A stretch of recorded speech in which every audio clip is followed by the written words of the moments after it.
What's up, guys? Today's video is gonna be staring at my beautiful face.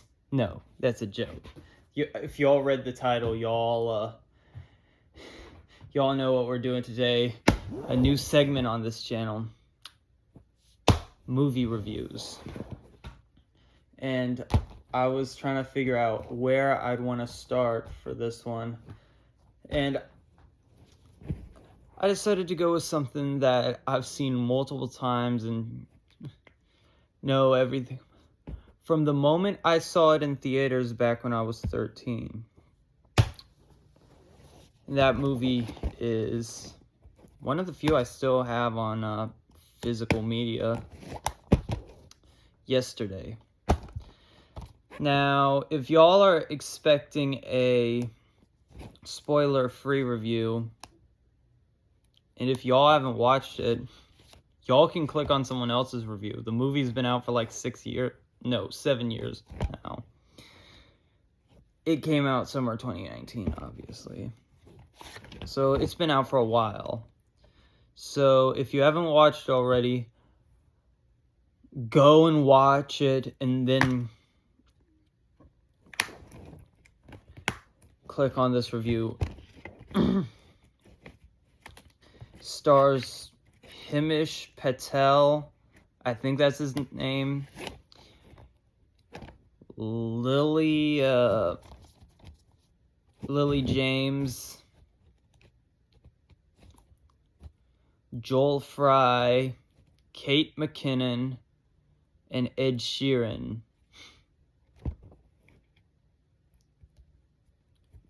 I mean, it's got a lot, but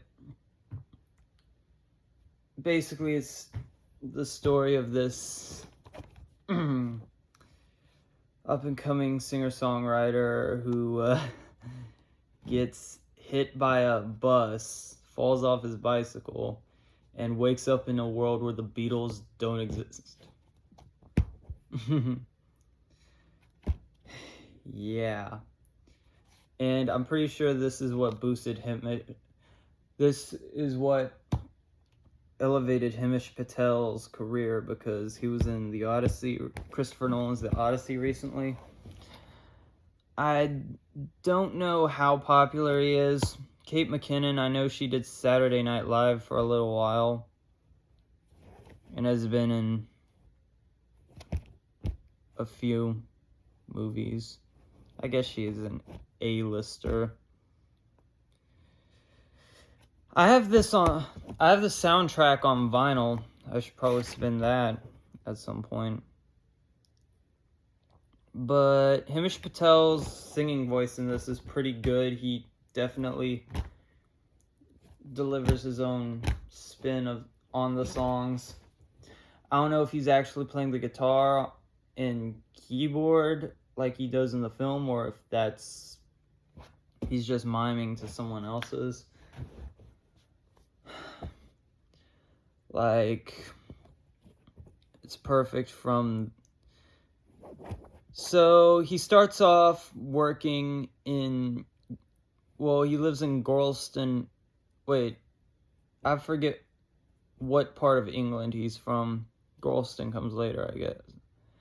But he works at the wholesale warehouse, which is just the fictionalized British equivalent to Walmart. The wholesale warehouse literally looks like Walmart. And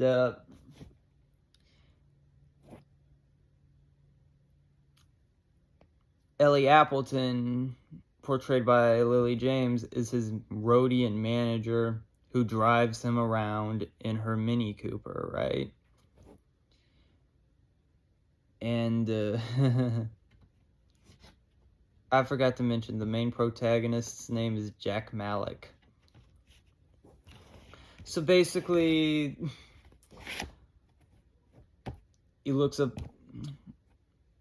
Apparently, he plays the song.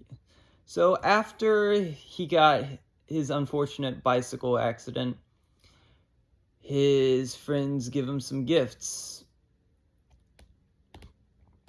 and Ellie gives him a guitar, and they ask him to play something, so he plays Yesterday by the Beatles, and they thought he wrote it because whenever he told them about the Beatles, they were like, who? Like, they didn't. And Rocky, played by Joel Fry, gives this joke. Which Beatles is it? The insect Beatles or the car Beatles? Man, that was... And then... Let's see... And that gets him to literally write the Beatles songs and start playing them and passing them off as his own. And then has a... then Gavin shows up and gives him a record deal for like 1 CD. And what else? Then, for some odd reason, Ed Sheeran, of all people, is in this.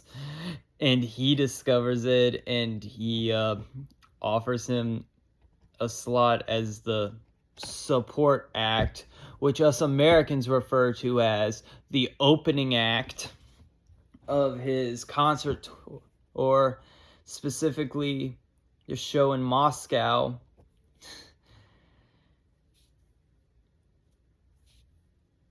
And Ellie can't make it because she's a math teacher. And what else?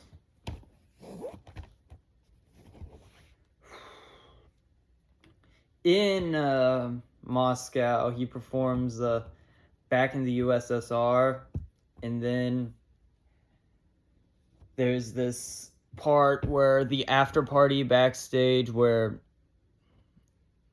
Ed Sheeran challenges Jack Malek to a songwriter duel where Ed plays this unreleased song while Jack plays The Long and Winding Road. And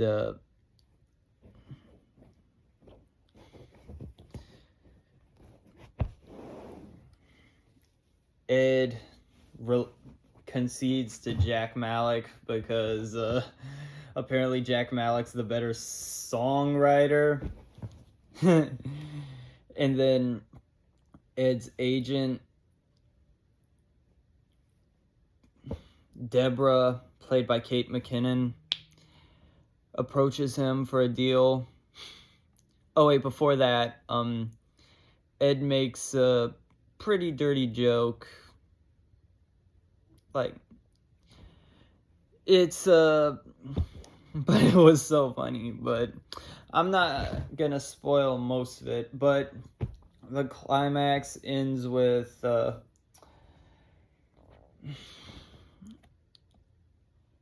Ed and Jack, I guess, co-headlining at Wembley Stadium, and Jack tells the truth to everyone, but before that, he runs into John Lennon, who apparently is still alive in this universe. Also, James Corden makes a cameo. And who else? Oh yeah, there's apparently the Beatles aren't the only thing that doesn't exist in this universe, because the band Oasis doesn't either. Oh, thank God, I'd love to live there. I can't stand Oasis. Coca-Cola, there's a joke where there's only Pepsi, and whenever he looked up Coke, and the first thing that showed up was Pablo Escobar. And what else? Cigarettes don't exist either. Thank goodness. And apparently Harry Potter doesn't exist either. But yeah, it has a happy ending, and I've been begging for them to make a sequel. And apparently Jack Malik used to be a music teacher, but and it seems like everything comes full circle in the end. He gets the girl. Also, they made a era-defining double album. Well, it was Deborah's idea that Jack makes a double album, which they have one called One Man Only. There's some off-color jokes about like some of the album titles he came up with, like which were Beatles albums, like Sgt. Pepper's Lonely Hearts Club Band, which is too confusing. Oh, here's a good one. The White Album. Apparently it may cause some diversity issues. How? That's a lot of white. And then Abbey Road, which was just generic and boring. So the marketing team came up with One Man Only. Yeah. They basically tried to make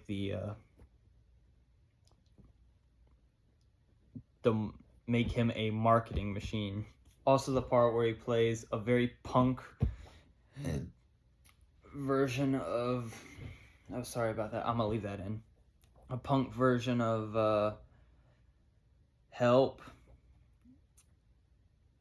But man, if I haven't turned you off this movie already, go watch it. But anyways, that's the review. Please like, comment, share, and subscribe.